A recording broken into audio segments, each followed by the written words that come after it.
From ഇന്ത്യയുടെ scam alert വീഡിയോയിലേക്ക് എല്ലാവർക്കും സ്വാഗതം. ഞാൻ ഇന്ന് രാവിലെ കോട്ടയത്തിലേക്ക് എത്തിയതേ ഉള്ളൂ. 2 ദിവസം മുമ്പ് കൊച്ചിയിലായിരുന്നു. ഈ 2 ദിവസം മുമ്പ് അമ്മ എന്നെ വിളിച്ചിട്ട് എൻ്റെ അടുത്ത് പറഞ്ഞു, ഒരു പാഴ്സൽ വന്നിട്ടുണ്ട്, ആമസോണിൽ നിന്നാണ് വന്നിരിക്കുന്നത്. അപ്പം ഇപ്പോൾ മലയാളികളെല്ലാവരും ഇപ്പോൾ ആമസോണിൽ ഓർഡർ ചെയ്യുന്ന കാലമാണ്. ഓക്കെ, അതുപോലെ തന്നെ ഞാനും ഇപ്പം ഒരുപാട് കാര്യങ്ങൾ ഇങ്ങനെ ഓർഡർ ചെയ്യുന്നുണ്ട്. സോ അങ്ങനെ അമ്മ എന്നോട് പറഞ്ഞു ഇങ്ങനെ വന്നിട്ടുണ്ടെന്ന് പറഞ്ഞു. അപ്പം ഞാൻ പറഞ്ഞു അത് വാങ്ങിച്ചോളൂ എന്ന് പറഞ്ഞു. അപ്പോഴത്തേക്കും ഓൾറെഡി എൻ്റെ 2 ഓർഡർ പെൻഡിങ് ഉണ്ട്. അപ്പം അത് വാങ്ങിച്ചോളൂ എന്ന് പറഞ്ഞു. അപ്പം മമ്മിയോ ക്യാഷും കൊടുത്തു. ക്യാഷ് ഓൺ ഡെലിവറി ആയിരുന്നു. സോ 499 രൂപയായിരുന്നു. അപ്പം അതും കൊടുത്തു. കഴിഞ്ഞ ശേഷം ഞാൻ ഇന്ന് വന്ന് വളരെ ക്യൂരിയോസിറ്റിയോടെ ഞാൻ ആമസോണിൻ്റെ പാഴ്സൽ തുറന്നു നോക്കിയപ്പോൾ എനിക്ക് കിട്ടിയ ഈ പ്രൊഡക്റ്റ് ഈ 2 എണ്ണമാണ് കേട്ടോ. ഇതെന്ത് തേങ്ങയാണെന്ന് എനിക്ക് അറിയാൻ പാടില്ല. ഇത് ultra power ink diluter remover, പിന്നെ എന്താണ് ultra power fabric stain remover. ഈ 2 സംഭവം ഇത് ഞാൻ ഓർഡർ ചെയ്തിട്ടില്ല.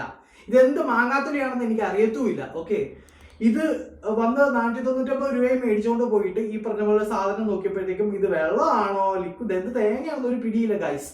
ആൻഡ് ഇതൊരു സ്കാം അലേർട്ടാണ്. ഓക്കെ, നിങ്ങൾ ഇനി ആമസോണിൽ വഴി ഓർഡർ ചെയ്യുന്നവരാണെന്നുണ്ടെങ്കിൽ ശ്രദ്ധിക്കുക. ക്യാഷ് ഓൺ ഡെലിവറി കൊടുക്കുന്നതിന് മുമ്പ് ശ്രദ്ധിക്കുക. അതുപോലെ തന്നെ പ്രൊഡക്റ്റ് വ്യക്തമായിട്ട് നോക്കുക. ഇത് ഞാൻ തന്നെ ഓർഡർ ചെയ്ത പ്രൊഡക്റ്റ് ആണോ, ഇത് എങ്ങനെ വന്നതാണോ എന്ന് വ്യക്തമായിട്ട് നോക്കുക. ഓക്കെ, അതാണ് അതിനുവേണ്ടിയാണ് ഞാൻ ഈ വീഡിയോ ഇപ്പോൾ ആക്ച്വലി ചെയ്യുന്നത് ഗൈസ്. ഇങ്ങനെ ആർക്കെങ്കിലും ബുദ്ധിമുട്ട് ഉണ്ടായിട്ടുണ്ടെങ്കിൽ അതൊന്ന് ജസ്റ്റ് കമന്റ് കൂടെ ചെയ്യുവാണെന്നുണ്ടെങ്കിൽ നന്നായിരിക്കും. ഓക്കെ, ഇങ്ങനെ പലർക്കും ഉണ്ടാവാൻ സാധ്യതയുണ്ട് എന്നാണ് എനിക്ക് തോന്നുന്നത്. ഓക്കെ, എനിക്ക് ഓർഡർ വന്നിരിക്കുന്നത് കബീർ എന്റർപ്രൈസസിൽ നിന്നാണ്. ഓക്കെ, സോ കബീർ ഇതിൽ ഒരു മെയിൽ ഐഡിയോ കമ്പനിയുടെ ഡീറ്റെയിൽസോ കാര്യങ്ങളോ ഒന്നുമില്ല. അങ്ങനെയാണ് നമുക്ക് കമ്പനിയിൽ ഒന്ന് കോൺടാക്ട് ചെയ്യുക, എന്തിനാണ് എനിക്ക് അയച്ചതെന്ന് നമുക്ക് ചോദിക്കാമായിരുന്നു.